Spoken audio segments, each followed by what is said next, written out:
ఏకత్వ భావన, ఆధ్యాత్మికతకి హృదయం లాంటిది ఏకత్వ భావన. చూడండి, మనం చేసే ప్రతి పని కూడా మూడుగా ఉంటుంది. మనం చేసే ప్రతి పని కూడా మూడుగా ఉంటుంది. అంటే చూడటం, చూడబడేది, చూస్తున్నవాడు. ఏదైనా చూచేటప్పుడు ఇలాగే ఉంటుంది. అలా ఏది ఆలోచించినా కూడా, ఈ ప్రపంచంలో ఏ పనిని ఆలోచించినా మూడుగా అంటే త్రిపుటిగా ఉంటుంది.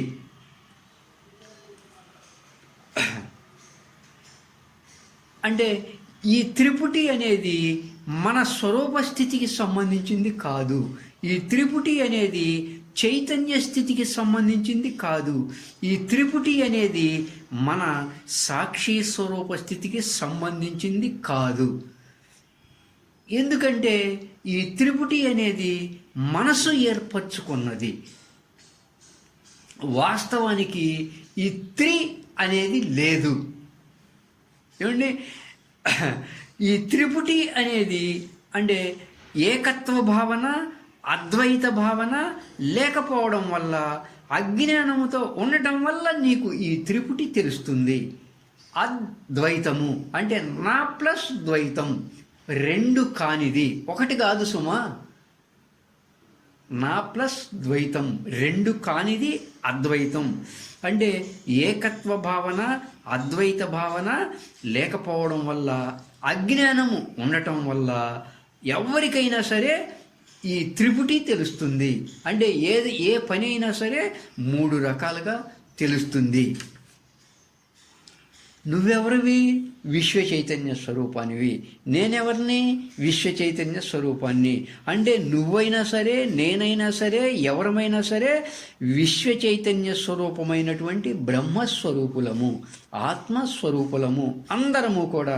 అంటే మనందరము కూడా ఏ దోషములు లేనటువంటి, ఏ మలినములు లేనటువంటి ఆత్మస్వరూపులం.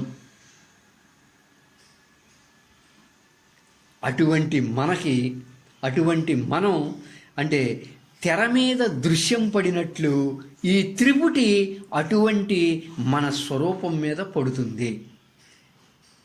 అద్దం మీద ప్రతిబింబం పడినట్లు ఈ మనోదేహాలతో కూడినటువంటి జగత్తు త్రిపుటిగా మన యొక్క ఆత్మస్వరూప స్థితి మీద భాషిస్తూ ఉన్నది.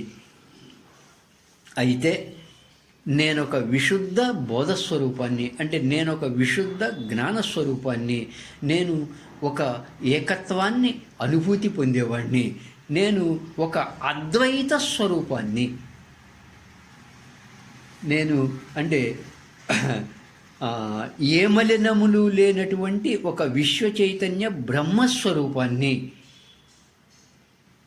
మూడు అనేది వాస్తవంగా లేనే లేదు.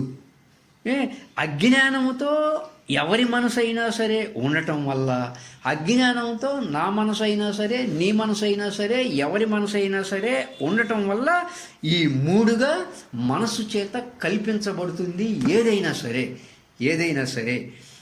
అందుకే ఏదైనా కానీ మనం త్రిపుటిగా కాకుండా, అంటే మూడుగా కాకుండా ఏకంగా తెలుసుకుంటాము. అందుకే ఎప్పుడైనా కానీ, ఏదైనా కానీ మనం మూడుగా, త్రిపుటిగా కాకుండా ఏకంగా తెలుసుకుంటామో అప్పుడు ఆ స్థితిని త్రిపురాంతక అంటారు. అప్పుడు ఆ స్థితిని త్రిపురాంబిక అంటారు. అంటే త్రిపుటిని నశింపజేసుకున్నవారు అని అర్థం. అంటే ఆ త్రిపుటిని అంతం చేసుకున్నవారు అని అర్థం. అంటే ఏకత్వాన్ని దర్శించిన స్థితి, ఏకత్వాన్ని దర్శించిన స్థితి. ఏకత్వం అనేది ఆధ్యాత్మికతకి హృదయం లాంటిది. కాబట్టి అందరూ ఈ త్రిపుటి మనసుకు సంబంధించింది.